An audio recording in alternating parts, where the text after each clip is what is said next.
tên này Cái nhá. phổi là cái đen đen đúng không? Cái phổi là Cái phổi là cái này đúng không? Cái này là cái phổi này. À, Cái này là cái phổi này. ví dụ là cái này đen là là cái phổi cái này. đạn là cái trên này đúng Cái không? đạn là cái Cái bi là trên này. trắng tinh này. À, Thế nó ở còn trong phổi nó có những cái mạch máu là nó hơi trắng này nhưng nó không trắng bằng cái này đâu nhá. à, Đây là một viên này. một viên chỗ nào? Đấy nữa này nhá. Chỉ cho. Đây một viên này. À nó ở vị Đang trí. quay đấy hả? Ừ, quay Đấy, về đây bố nhá, mẹ nó đây xem chứ. đây một viên nhá. Một viên này nhá, thấy chưa? Ở trong đây nhá. Đấy. Đây một viên nhá. À, nhưng mà nói chung là nó không ở trong phổi Nó đâu. không vào trong phổi đâu. Cái này thì ngoài ấy rồi, phổi bắt đầu từ đây nhá, đen đen đây nhá. Đây nhá, phổi đây nhá. Đấy, phổi là những cái đen đen hai bên này nhá. Ở bên này thì nhìn nó trắng trắng hơn, cái này là cho sáng hơn, nó trắng này nhá. Bên này thì nhìn nếu có viên đạn trong này thì nó rõ này. Đây này, thấy chưa? Đây là cái phổi rồi.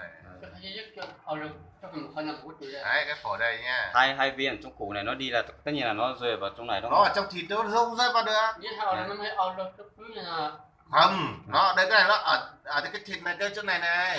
Cái chỗ này đúng không? Ừ. Cái chỗ này như nói này. đây. nói đúng rồi, hay như này bên đây nó là hạt bên Nó không rơi vào được phổi được. Hai cái Quan trọng là kiểm tra cái phổi thôi, quan Chỗ trọng đấy là có đâu. hai cái lúa này cái này là cái này đúng không? Tức là Cái này nó ở chỗ này mà, chỗ cái xương này này. thì nó không phải xương này, nhưng mà cái lúa này nó không phải xương Không. mà. Đây cái đây nhá, hai cái xương hai bên đây nhá. Hai cái xương hai bên, xương này của mày đây nhá. Xương này của mày đây nhá. Thì nó vào đây nó phim là ở cái này nhá. Đúng không? Thì cái này nó ở cái đầu xương bên trái này, nó bên này này, chỗ này này, đúng không? Nó ở chỗ này này. Đấy, ở bên trái nhá. Bác sĩ làm 3 viên thôi à? Có 3 viên, còn 3 viên thôi, còn trước đây nó có bao nhiêu viên thì ta không biết. Nhưng mà chủ khoa bảo 4 viên ở trong phổi cơ mà. Không, ở trên này phim này ta chỉ biết là ở trên cái phim chụp này có 3 cái thôi.